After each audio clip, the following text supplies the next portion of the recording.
My name is Celeste Harrow, and I was 32 the winter I learned that a locked door can sometimes be kinder than an open one.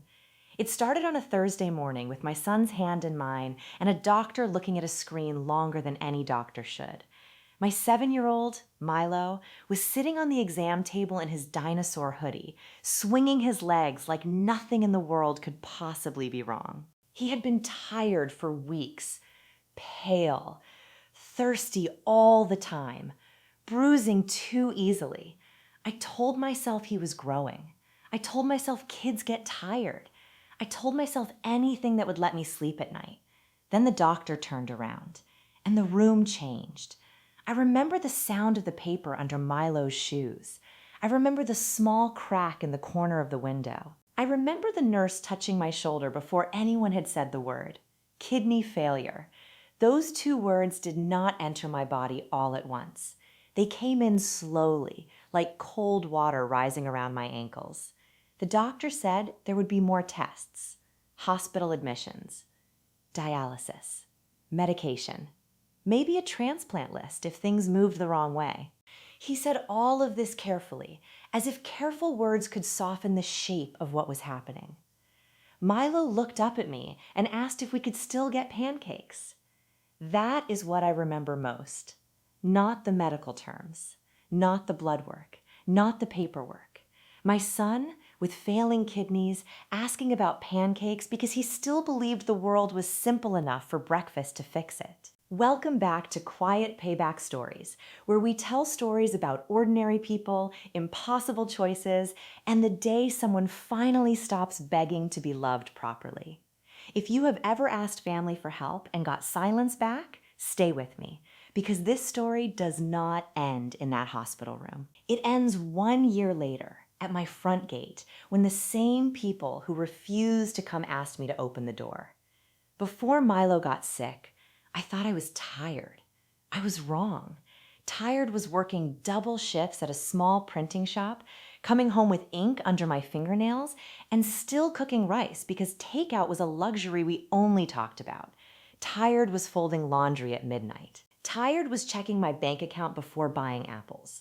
Tired was smiling at school pickup so Milo wouldn't learn too early that adults can be afraid. But after the diagnosis, tired became something else. It became sleeping upright in a hospital chair with one eye open. It became learning the sound of machines. It became measuring life in creatinine levels, fluid restrictions, and the number of times my child asked if the needle would hurt. It became understanding that love does not give you more hours in a day. It only gives you a reason to survive them. I was a single mother. Milo's father, Adrian, had left when Milo was 3. He did not leave dramatically. There was no screaming, no broken plates, no final speech in the rain. He just slowly became less present until one day absence was his only reliable habit. He moved 2 towns over, married a woman named Vanessa, posted pictures with her dogs and weekend brunches and captions about peace. Peace.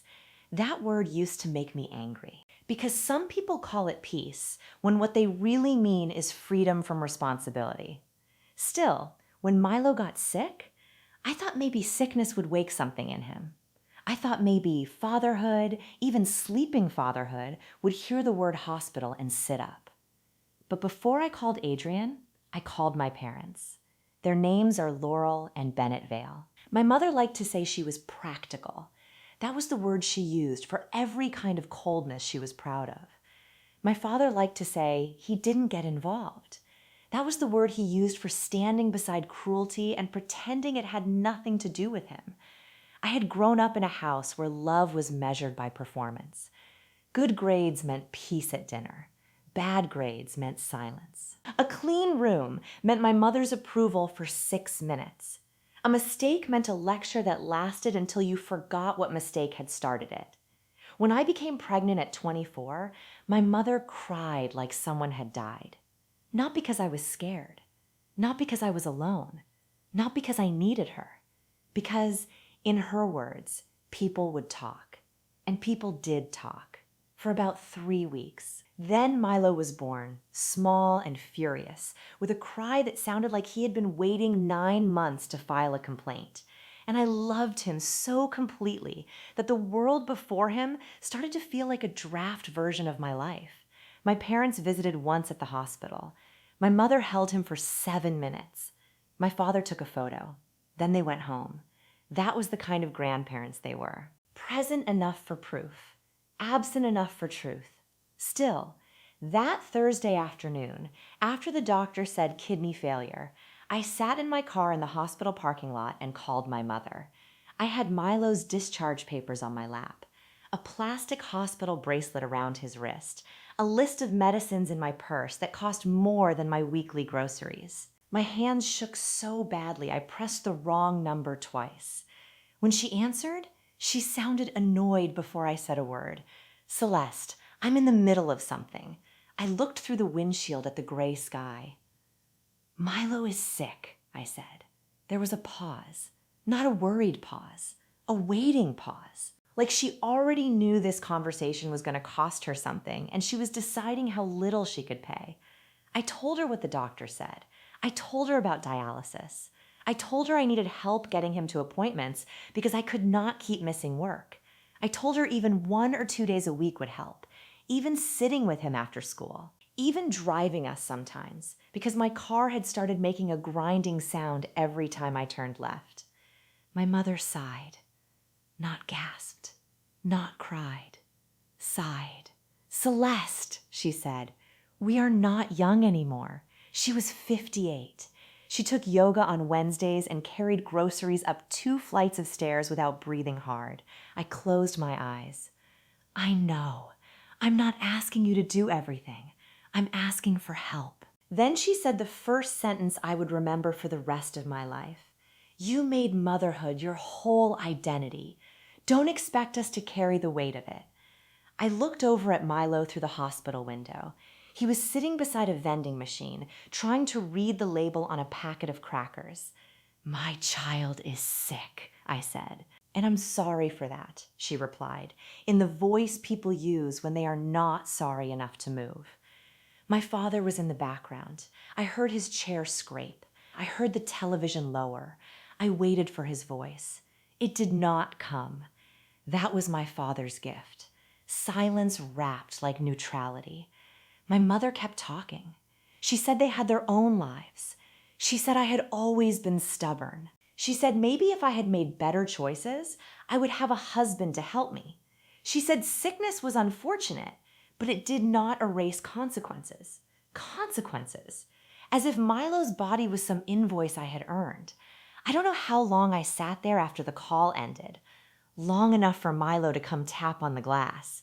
"Mom," he said through the door, "can we go home now?" So I smiled, because mothers learn to bleed invisibly.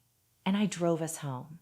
That night, after Milo fell asleep on the couch with his dinosaur hoodie still on, I opened our family group chat, The Veils. My mother had named it years ago. She used it for birthdays, holiday menus, and photos from restaurants where she and my father smiled over plates of food that cost more than Milo's medicine. I typed carefully. "Milo has been diagnosed with kidney failure.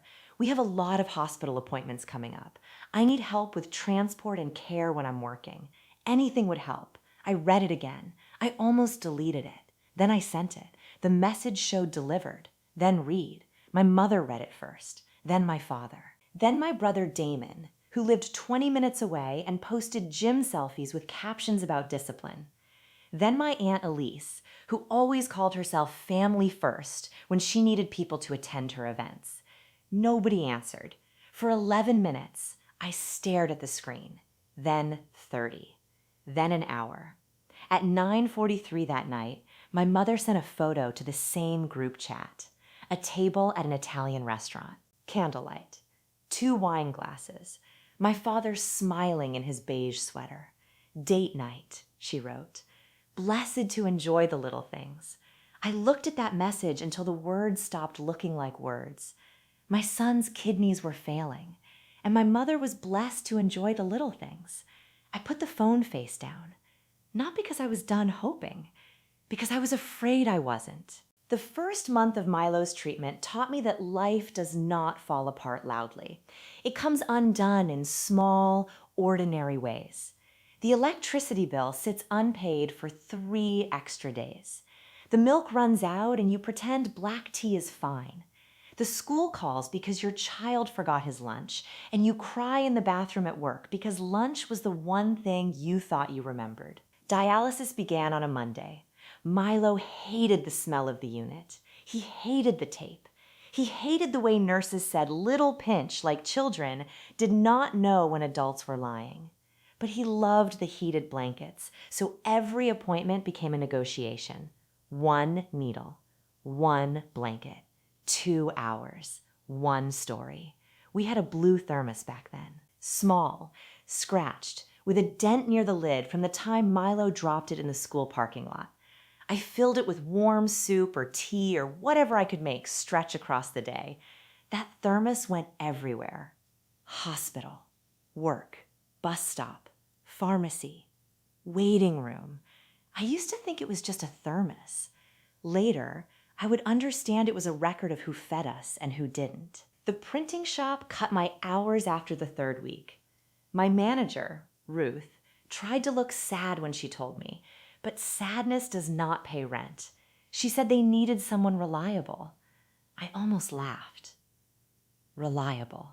I had held my son's hand through dialysis and still finished a rush order for 300 wedding invitations before midnight. I had answered customer emails from a hospital hallway. I had come to work after sleeping 3 hours in a chair.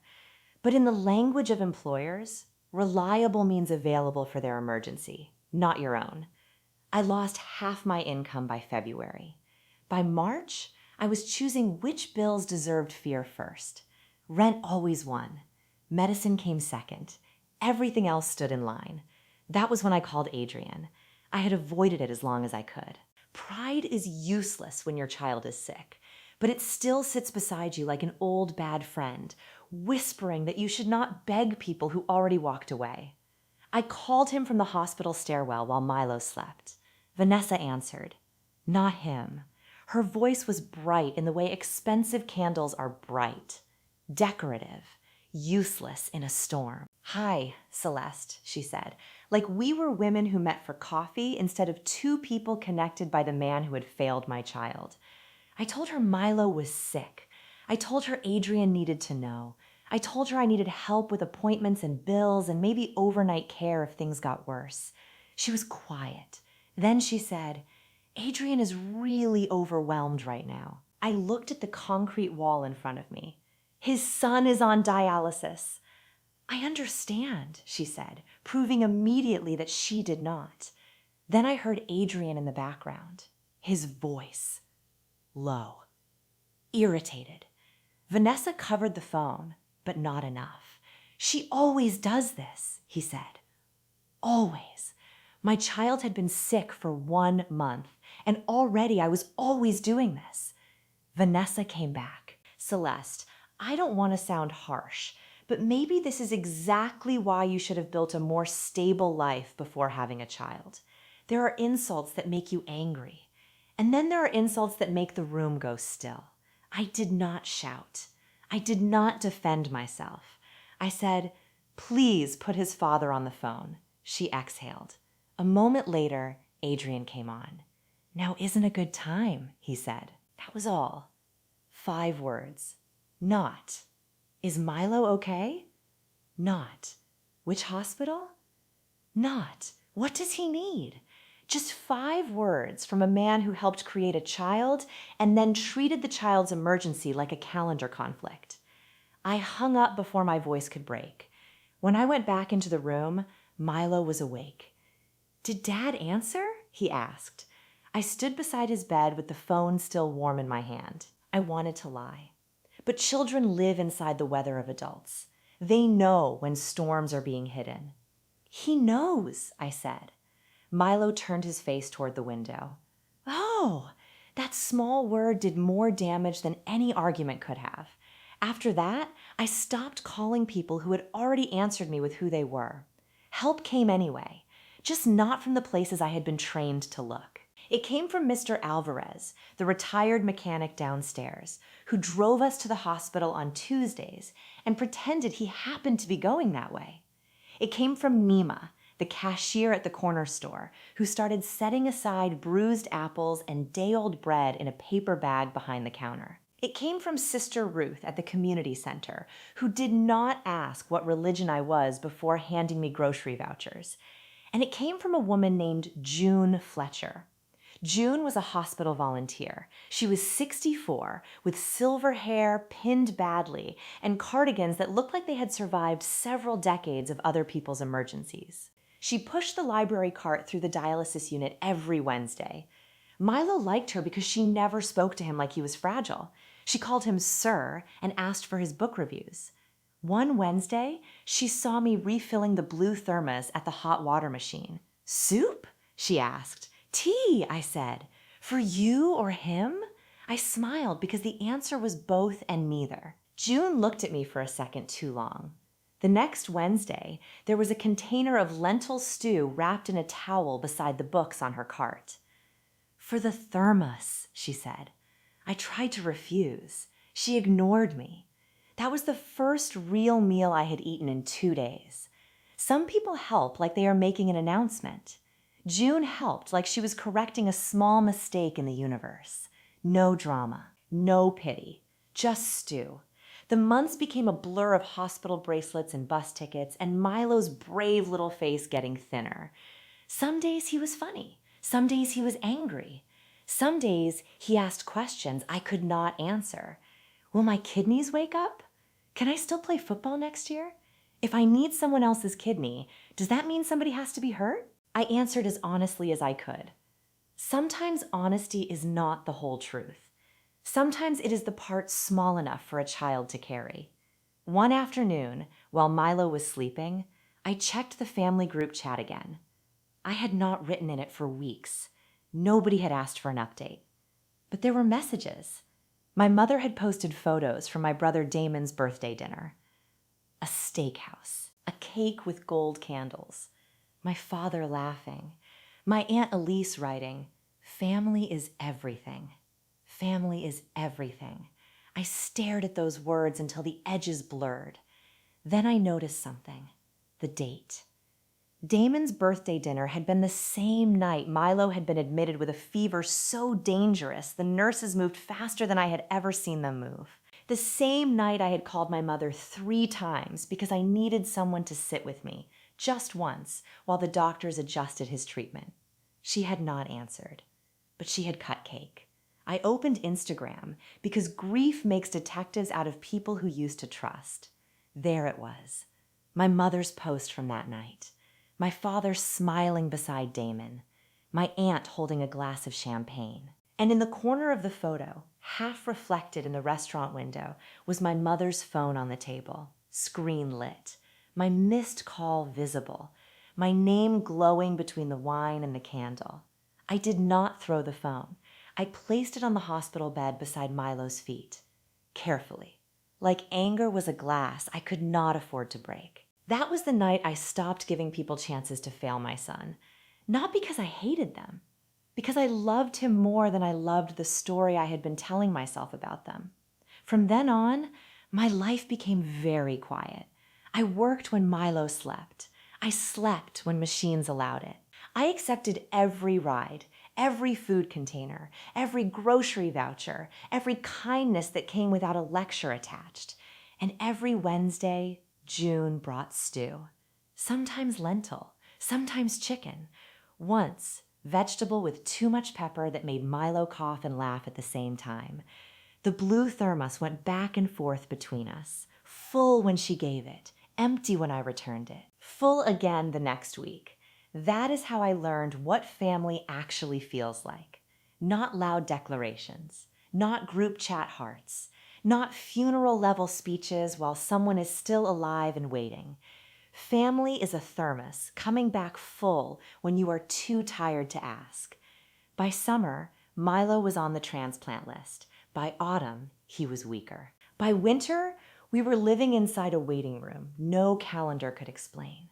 And then, in late January, When the trees outside the hospital looked dead enough to be honest, the call came. A kidney match. I remember June crying before I did. I remember Milo asking if the new kidney would know his name. I remember signing papers with a hand that did not feel attached to my body. The surgery happened before sunrise. It lasted hours. Those hours were longer than the year before them. I sat in the waiting area with the blue thermos in my lap and June beside me, knitting something small and crooked that nobody needed. Mr. Alvarez came at noon with sandwiches. Nima sent a paper bag of snacks through him. Sister Ruth called and prayed softly into my ear, and even though I had no words left for God that day, I let her. My family did not know. Adrian did not know, because I had finally understood something. Information is also a kind of access, and access belongs to people who show up before the miracle. Milo survived the surgery. The doctor came out with tired eyes and good news, and I learned that relief can hurt almost as much as fear when it has been held back too long. I cried into June's cardigan. She smelled like soap and hospital coffee. Milo spent weeks recovering. His cheeks slowly remembered color. His laugh came back first, small and rusty. Then his appetite. Then his terrible habit of correcting adults who used the wrong dinosaur names. By spring, he was home. By summer, he was riding his bike carefully up and down our street with a helmet too large for his head. And by autumn, 1 year after my parents refused to answer the night he might have died, there was a knock at my door. By the time they came, my life did not look rich, but it looked peaceful. That was enough to offend them. We lived in a small yellow house at the end of Brook Lane. Nothing fancy. The porch leaned a little to the left, and one kitchen drawer stuck unless you pulled it just right. But Milo had his own room with glow-in-the-dark stars on the ceiling, and I had a desk by the window where morning light fell across my work. After Milo's surgery, I had started writing. Not because I planned to become anything. Because some pain needs somewhere to go or it starts eating the walls. At first, I wrote in a notebook June gave me from the hospital gift shop. Purple cover. Crooked spiral. The first page had a coffee stain because I cried into it before I wrote a word. I wrote about the blue thermos. I wrote about Milo asking if the kidney would know his name. I wrote about my mother's phone on the restaurant table with my missed call glowing on the screen. I wrote about Adrian saying now wasn't a good time. I wrote every true thing I had swallowed because I had been too busy surviving to taste how bitter it was. June read the pages first. She did not say they were good. That was why I trusted her. She said, "These are honest. Honest was better than good. Good can be polished. Honest has bones." A local newspaper published one essay. Then a parenting website asked for another. Then a medical charity shared my story during a fundraiser for families dealing with childhood kidney disease. The essay was called "The People Who Came with Soup." I did not name my parents. I did not name Adrian. I did not need to. Truth has a strange way of finding the people who recognize themselves in it. The article spread farther than I expected. Mothers wrote to me. Fathers wrote to me. Adult children wrote to me about hospital chairs and unanswered calls and relatives who appeared only when cameras did. Then the charity asked me to speak at an event. I almost said no. Public speaking had always made my throat close. But Milo wanted to wear a bow tie, and June said she would sit in the front row and make a face if I got scared. So I went. I stood behind a podium with my knees shaking and my son sitting beside a woman who had fed us when blood family had not. I told the room about the blue thermos. I told them that help does not have to be grand to be holy. I told them that no sick child should suffer because the adults around them are too proud to ask or too selfish to answer. People stood up when I finished. Not for me. For every parent who had ever done math with medicine bottles and rent. A video of that speech went online. That was when the silence broke. First, my mother liked the video. Then my Aunt Elise commented, "So proud of you, sweetheart. Family strong. Family strong. I laughed when I saw it, not because it was funny, because sometimes the lie is so bold, it becomes almost impressive. Then Adrian shared the video on his page. "My brave son," he wrote. "My brave son." He had not sat through one treatment, not one blood draw, not one night of fever. But now that strangers were calling Milo brave, Adrian remembered the word "my." Vanessa commented with 3 hearts. 3. As if hearts cost nothing. Which, from her, they didn't. I did not respond. I had learned the discipline of silence from the experts. I just used it better. 2 weeks later, the knock came.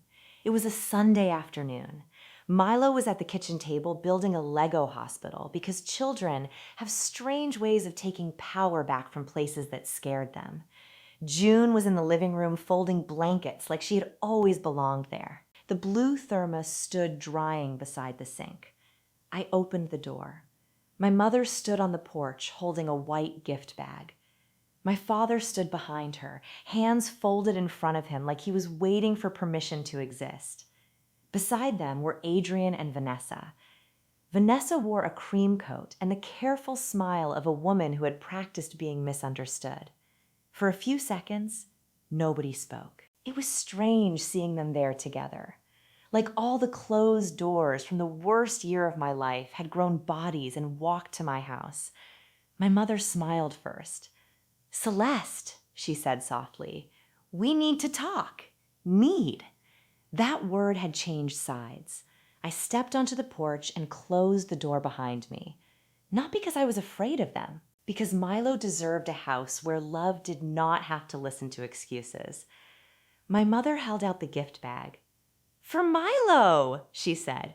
"We got him something." I looked at the bag. It had silver tissue paper and a little card tied with ribbon. For a child they had not visited in a year. "No, thank you," I said. Her smile flickered. My father looked down. Adrian cleared his throat. "I think this has gone on long enough," he said. I almost admired the confidence it took to arrive late and still act like the injured party. "What has?" I asked. "This distance," he said. "The posts, the articles. People are getting the wrong idea." There it was. Not Milo, not regret, not shame. People. My mother stepped forward. "We never refused to help," she said. "You made it sound so cruel." I looked at her carefully. She had dressed nicely. Pearl earrings, soft lipstick, good shoes. The outfit of a woman who expected forgiveness to be photographed. "I asked you to drive us to the hospital," I said. "You posted dinner photos instead." Her face tightened. "That is not fair." "No," I said. "It wasn't." Vanessa spoke then, gentle and polished. "Celeste, we understand emotions were high, but putting private family matters online was unnecessary. Private family matters. That is what people call harm when witnesses arrive." I looked at Adrian. "Did you know Milo asked for you after his first dialysis session?" His face shifted, just a little. Vanessa touched his sleeve. I saw it then. The same small control, the quiet leash. But he was not a child. He had chosen the leash because it made cowardice feel like compromise. He said, "I was dealing with a lot." I nodded. Milo was dealing with kidney failure. The porch went quiet. Inside the house, I heard Milo laugh at something, June said. That laugh settled me. My mother's voice sharpened. "You have always done this," she said. "You make everyone the villain and yourself the martyr." There she was, the real woman under the soft lipstick. "I begged you for help," I said. "You demanded," she snapped. "I asked. You guilted us. My son was sick, and we had lives too." That sentence hung there, finally honest, finally plain. My father closed his eyes. For 1 second, I thought he might speak. I thought maybe age or shame or the sight of my doorway would pull courage out of him at last. He opened his mouth. "Laurel," he said quietly, My mother turned on him. "Don't." And he stopped. Just like that. A whole lifetime of almost. I felt something inside me loosen, not break, not burn, just loosen. Because I had waited years for my father to become brave. And that day I understood waiting was another way of staying trapped. Adrian tried again. "I want to see my son." "You can speak to my lawyer," I said. His expression changed fast. "Lawyer? Celeste, come on." "No," I said. "You don't get to disappear during the hospital year and reappear during the applause year." Vanessa's smile vanished. "That is a horrible thing to say. It is a horrible thing to do," I said. My mother lifted the gift bag again, like an offering. "At least let us see him. We are his family." I looked through the window behind me. Milo was standing on a chair now, showing June his Lego ambulance. His hair had grown back thick after the surgery stress. His cheeks were round again. He was alive in a way that made every ordinary second feel expensive. Then I looked back at the 4 people on my porch. "You are related to him," I said. "That is not the same thing." My mother's eyes filled with tears. Real or practiced, I no longer cared. "After everything we gave you," she whispered, "that old sentence, that old debt. I had spent my whole life being billed for being born. But Milo had taught me something. A child does not owe adults gratitude for basic love. And a sick child owes them nothing at all.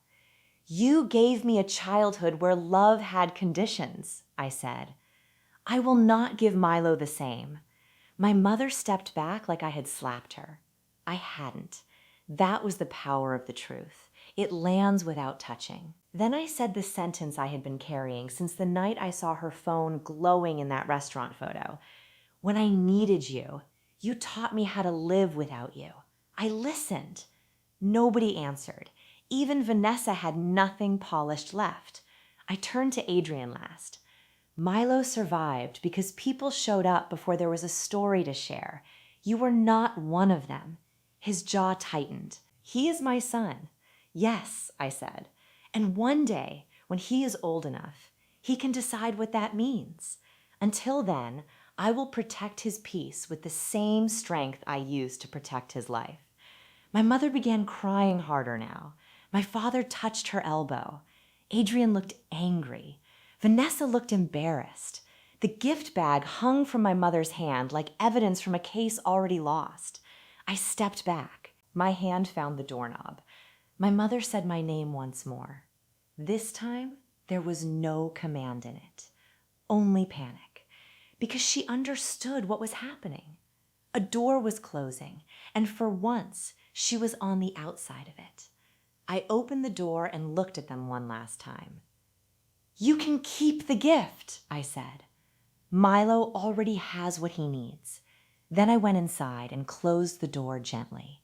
No slam. A slam would have meant I wanted them to hear my anger. I wanted Milo to hear nothing. Through the window, I watched them stand there for a moment. My mother wiping her face. My father staring at the porch boards.